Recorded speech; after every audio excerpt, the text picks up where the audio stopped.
ನಮಸ್ತೆ ಫ್ರೆಂಡ್ಸ್, ಎಲ್ಲರಿಗೂ ಉದ್ಯೋಗವಾಹಿನಿ ಯೂಟ್ಯೂಬ್ ಚಾನಲ್ಗೆ ಸ್ವಾಗತ. ಎಗೈನ್ ನಾನೊಂದು ಜಾಬ್ ಇನ್ಫಾರ್ಮೇಷನ್ ವಿಡಿಯೋ ಜೊತೆ ವಾಪಸ್ ಬಂದಿದ್ದೀನಿ. ಆ ಜಾಬ್ ಯಾವುದು ಅಂದರೆ ಪಂಚಾಯತ್ ರಾಜ್ ಕಮಿಷನರೇಟ್ ಜಾಬ್. ಇಲ್ಲಿ ಖಾಲಿ ಇರುವಂತಹ ರಾಜೀವ್ ಗಾಂಧಿ ಪಂಚಾಯತ್ ರಾಜ್ ಫೆಲೋಶಿಪ್ ಹುದ್ದೆಗೆ ರಿಕ್ವೈರ್ಡ್ ನಡೀತಾ ಇದೆ.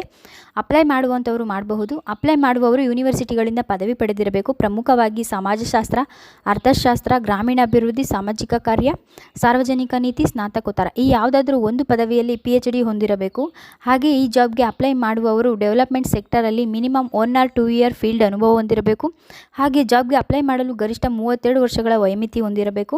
ಹಾಗೆ ಅಪ್ಲೈ ಮಾಡಿದ ಮೇಲೆ ಅಭ್ಯರ್ಥಿಗಳನ್ನು ಮೆರಿಟ್ ಲಿಸ್ಟ್, ಲಿಖಿತ ಪರೀಕ್ಷೆ ಮತ್ತು ಸಂದರ್ಶನದ ಮೂಲಕ ಆಯ್ಕೆ ಮಾಡ್ಕೋತಾರೆ. ಆಯ್ಕೆಯಾದವರಿಗೆ ತಿಂಗಳಿಗೆ 60,000ಗಳವರೆಗೆ ಸಂಬಳವಿರುತ್ತದೆ. ಇಷ್ಟೆಲ್ಲ ತಿಳಿದ ಮೇಲೆ ಜಾಬ್ಗೆ ಹೇಗೆ ಅಪ್ಲೈ ಮಾಡಬೇಕು ಅಂತ ನೀವು ಥಿಂಕ್ ಮಾಡ್ತಿದ್ರೆ ಸಿಂಪಲ್, ಪಂಚಾಯತ್ ರಾಜ್ ಕಮಿಷನರೇಟ್ ಅಧಿಕೃತ ವೆಬ್ಸೈಟ್ಗೆ ವಿಸಿಟ್ ಮಾಡಿ. ಈ ಒಂದು ವೆಬ್ಸೈಟ್ ಲಿಂಕ್ ವಿಡಿಯೋ ಕೆಳಗಡೆ ಡಿಸ್ಕ್ರಿಪ್ಷನಲ್ಲಿದೆ, ಚೆಕ್ ಮಾಡಿ. ಜಾಬ್ಗೆ ಅಪ್ಲೈ ಮಾಡಲು 9/9/2024 ಲಾಸ್ಟ್ ಡೇಟ್ ಆಗಿದೆ. ಸೊ ಜಾಬ್ಗೆ ಅಪ್ಲೈ ಮಾಡುವಂಥವರು ಬೇಗ ಅಪ್ಲೈ ಮಾಡಿ. Thank you.